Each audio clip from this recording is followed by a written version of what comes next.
Welcome back नाज़रीन। असां ॻाल्हाए रहिया आहियूं कराची में इंडस्ट्रियल ज़ोन्स जे हवाले सां ऐं असां सां मौजूदु आहिनि सर जोहर अली कंदारी साहब। सर देखें, कराची एक्सपोर्ट प्रोसेसिंग जोन हो या काटी हो जहाँ के आप चेयरमैन हैं, उसके अलावा नार्दर्न बाईपास इंडस्ट्रियल जोन हो गया, बिन कासिम अथॉरिटी हो गई, हम ये हमेशा ये कोशिश करते हैं कि सबको कवर करते चले, लेकिन मुझे ये समझ में नहीं आता कि सबसे ज़्यादा प्रॉब्लम इस वक्त कौन सा जोन फेस कर रहा है?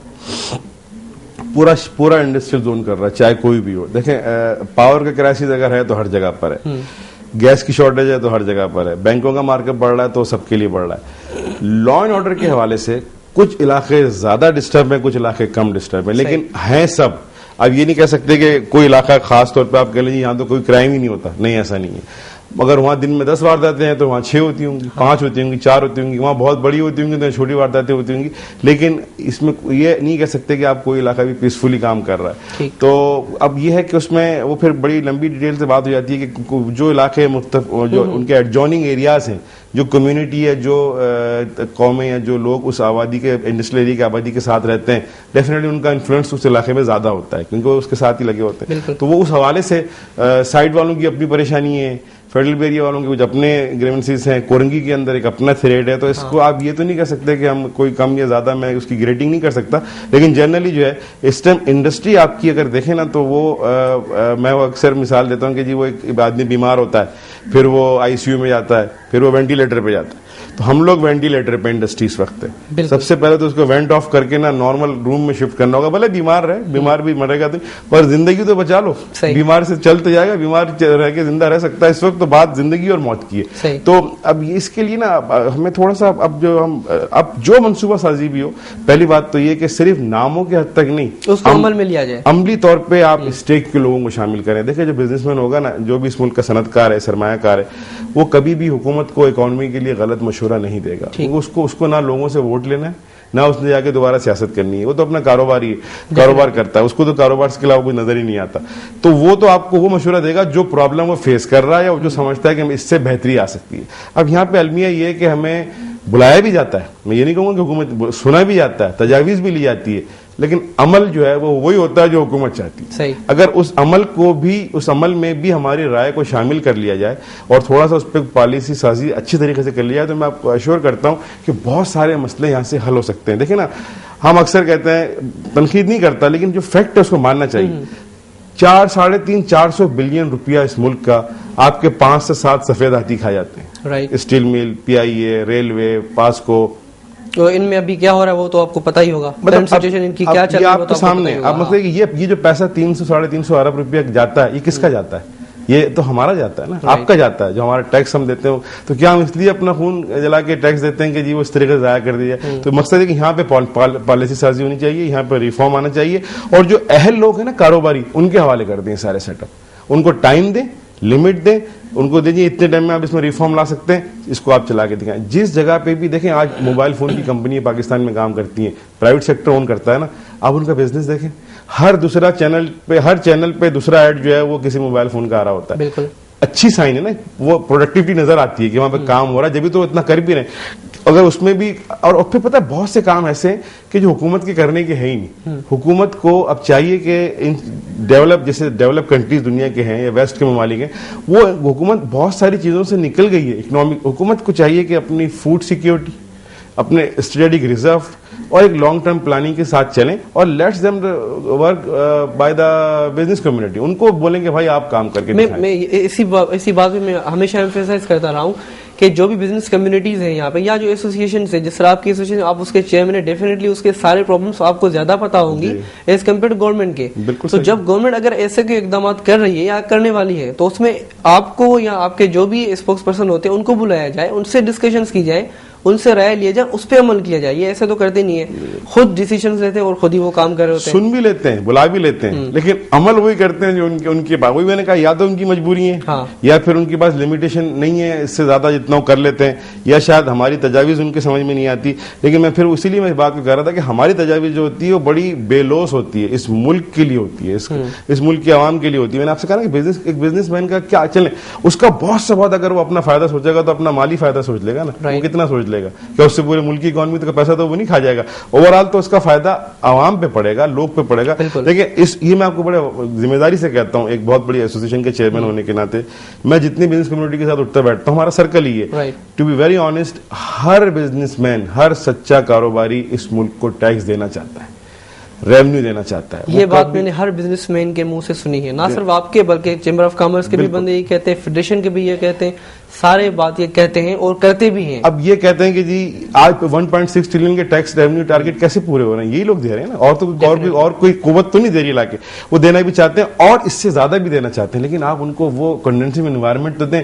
देखिए FBR फ्रेंडली एनवायरनमेंट होना चाहिए, बंदा खुद खुशी से जाके बैठ के वहां पे चाय पिए अफसर के साथ और अपना टैक्स दे के आए। यहाँ तो नोटिस आ जाए तो बेचारे की नींद उड़ जाती है, उसको थ्रेट किया जाता है, डराया जाता है, फिर सेटलमेंट होते हैं, फिर आपको पता है एक जो सिस्टम इस मुल्क में चलता है। तो ये सब चीजें ना बुनियादी तौर पर निजाम को खराब करती हैं और ये इसकी अब निशानदेही की जरूरत नहीं है, ये तो खुली किताब है, हर आदमी को पता है। इस शहर का, इस मुल्क का हर वो आदमी जो शऊर रखता है, चाहे वो दानिश्वर हो, चाहे वो इंटेलेक्चुअल हो, चाहे बिजनेसमैन हो, चाहे वो साफी हो, उसको पता है कि जी सोसाइटी में क्या क्या बुराई है, तो उसको और उसके लिए वो शोर भी करते हैं। मीडिया बड़ा पार्ट प्ले करता है, हुकूमत भी सब चीजों को समझती है। अब कहां तक वो करती है और कहां जाके वो रुक जाती है, अब वो फिर समझ में नहीं आता। इसलिए कि देखिए बड़ी सीधी सी बात है, जब तक किसी भी काम के लिए पॉलिटिकल विल नहीं होगी वो काम नहीं हो। आज लॉ एंड ऑर्डर की हम बात करते हैं, अगर इसमें हुकूमत संजीदगी से स्टेप ले ले और ठान ले के नहीं इसको खत्म करके ठीक करना है, तो आप क्या समझते हैं? नहीं हो सकता। हो सकता है। इस मुल्क ने सैलाब जैसे तूफान को भी हमने, जलजला और सैलाब भी इसी मुल्क में आए थे ना, काम हुआ नहीं हुआ। यही कौम एक जान होकर खड़ी हो गई थी और देखो कैसे वहां से फिर उन्होंने इसको रिफॉर्म किया, उसको अपना रिहेबिलिटेशन की तरफ हम आए और चीजें बेहतर होना शुरू हो गई। डिजास्टर था, अल्लाह की तरफ से बड़ी चीज थी। $100 बिलियन का लॉस इसको हुआ, एक दिन में पूरा नहीं होगा, लेकिन कौम तो मुत्तहद हो गई थी ना इस बात के लिए। तो अब भी अल्लाह ना करे इस बात पे भी हो सकती है, लेकिन अब ये उसके लिए स्ट्राइकों की कॉल करना, उसके लिए मुजाहरे करना, उसके लिए अपीलें करना, तो मतलब ये चीजें फिर थोड़ी सी नेगेटिव इंपैक्ट देती हैं हमारे कारोबार को भी, और एक आम आदमी भी फ्रस्ट्रेशन की तरफ जाता है कि यार क्या हो रहा है। तो अब थोड़ा सा ये चाहिए कि हुकूमत के साथ प्रॉब्लम ये है कि वो जब भी मैंने देखा है कि जब भी वो इकोनॉमिक्स की तरफ सोचती है या इकोनॉमिक्स के इंडिकेटर्स में कुछ बेहतरी लाने के लिए संजीदगी से बढ़ती है, कोई ना कोई ऐसा काम पीछे लगा दिया जाता है उनके सियासी तौर पे, कोई बेचारे वो सब छोड़ के फिर उसकी तरफ निकल जाते हैं। अब ये चाहे बैरूनी कुव्वतें हैं, चाहे और कोई ताकतें, कुछ तो कुछ है, देयर आर समवन, जब भी तो ये चीजें हो रही ना, वरना वो जब भी कोई अच्छी चीज हम देखते हैं कि यार बेहतरी की तरफ जा रहे हैं, कुछ बेहतर हो जाएगा, वो सब छोड़ के कितना बड़ा इशू इस मुल्क में आ जाता है कि वो सब छोड़ के वो अपने उस काम में लग जाता है। थोड़ी सी वीट की एक्सपोर्ट के हवाले से हम अगर बात कर लें तो आप स्पोक्स पर्सन रहे, स्पोक्समैन रहे, पाकिस्तान फ्लोर मिल एसोसिएशन के भी हैं और कभी कभार आप एक्टिंग चेयरमैन भी होते हैं डेफिनेटली। तो मैं ये पूछना चाहूंगा आपसे कि वीट का बम्पर क्रॉप हुआ था हमारे पास इस ईयर में, हो सकता है कि इस ईयर में भी हो, अल्लाह से उम्मीद है कि वो एक्सपेक्टेशंस भी हैं काफी ग्रोअर्स की कि इस दफा भी होगा। प्रॉब्लम्स तो ऑलरेडी वो बहुत ज्यादा फेस कर रहे हैं, शुगर केन के हवाले से या वीट के हवाले से, कोई भी आप फसल उठा ले तो हमारे ग्रोअर्स को प्रॉब्लम्स तो है ही। लेकिन वीट का इशू ये था कि गोडाउन्स में इतना वीट अवेलेबल था कि वो आराम से एक्सपोर्ट हो सकता था, हमारी अपनी नीड पूरी हो चुकी है इस साल की, लेकिन वो नहीं हो रहा था। फिर पंजाब गवर्नमेंट ने काफी सारे कॉन्ट्रैक्टर्स को ये कॉन्ट्रैक्ट दिया और वो कर भी रहे हैं, और मेरे ख्याल से 3 मिलियन से ज्यादा हो भी चुका है, आई थिंक सो वीट, या राउंड अबाउट 3 मिलियन के, हाँ 2 पॉइंट समथिंग हुआ है। तो सिंध के स्पेशली हवाले से बात करूंगा कि सिंध में जितना वीट पड़ा हुआ था वो अब तो जानवरों के खाने से भी गया है, उसका तो हाल ही हो गया। वो आखिर क्यों नहीं हुआ एक्सपोर्ट? मैं बताऊं, ये यहाँ पे थोड़ा सा मैं आपको करेक्ट कर लूं कि एक्सपोर्ट के हवाले से हुकूमत ने जो फैसला किया वो देर आए दुरुस्त आए वाली बात थी। ये फैसला आज से 6 महीने पहले होना चाहिए था, क्योंकि आप देखें एक जमाने में शौकत अजीज साहब के जमाने में हुआ था कि क्रॉप आने से पहले खाली स्टेटिक्स लेके जो है ना एक्सपोर्ट अलाउ कर दी गई। हाँ। इस हुकूमत ने ये अकलमंदी की कि इन्होंने पूरे स्टॉक अपने प्रिक्योर करके स्टोर करके फिर फैसला किया। थोड़ा सा डिले हो गया, इंटरनेशनल मार्केट की कमोडिटी है, इंटरनेशनल मार्केट के साथ चलना पड़ता है। हमने $180 की एक्सपोर्ट करके $430 की इंपोर्ट भी करी, क्योंकि उसने मार्केट $430 की थी। तो मकसद सिर्फ ये है कि इस वक्त जो है, फिर भी मैं सिंध गवर्नमेंट को यहाँ पे जरूर अप्रिशिएट करूंगा कि उनके तमाम अफसरान ने, उनकी तमाम मैनेजमेंट ने, मिनिस्टर ने बड़े अच्छे स्टेप लिए और वो हमारे उनसे बड़े क्लोजली लाइजॉन है।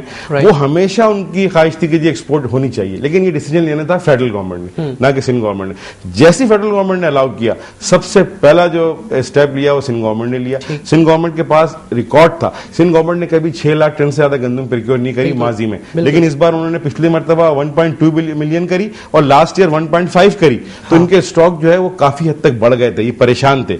लेकिन उसके बाद जब से ये एक्सपोर्ट के इन्होंने अलाउ किया, इन्होंने एक्सपोर्ट देना शुरू किया लोगों को, और बड़ी ज्यादा क्वांटिटी में पहले माल जो है वो सिंध से उठाए। और आज अल्हम्दुलिल्लाह सिंध के पास मैं समझता हूँ 3-3.5 लाख टन से ज्यादा गंदम नहीं है, लेकिन और नई क्रॉप हमारी अगले महीने आ जाएगी। तो they are in a very safe hand. इन्होंने पैसा भी ले लिया, पैसा दे भी दिया, अपना बोझ भी उतार दिया। जबकि पंजाब की पोजीशन थोड़ी सी यहाँ पे डिफरेंस है, उनके पास गंदम पैदा भी ज्यादा होती है, स्टॉक भी बहुत है, कैरी फॉरवर्ड स्टॉक हुए। और नई क्रॉप में आपको बता दूं कि इस साल फिर बम्पर क्रॉप है अल्हम्दुलिल्लाह। इस साल लोग यहाँ तक करेंगे जो हमारी यील्ड है शायद वो 10% ज्यादा दे जाएगी। तो एक्सपोर्ट तो मेरे ख्याल से इस वक्त बंद करने की कोई जरूरत भी नहीं है, एक्सपोर्ट करते रहने चाहिए, उससे फॉरेन एक्सचेंज आपको मिल रहा है। बल्कि एक लॉन्ग टर्म प्लानिंग बना दें।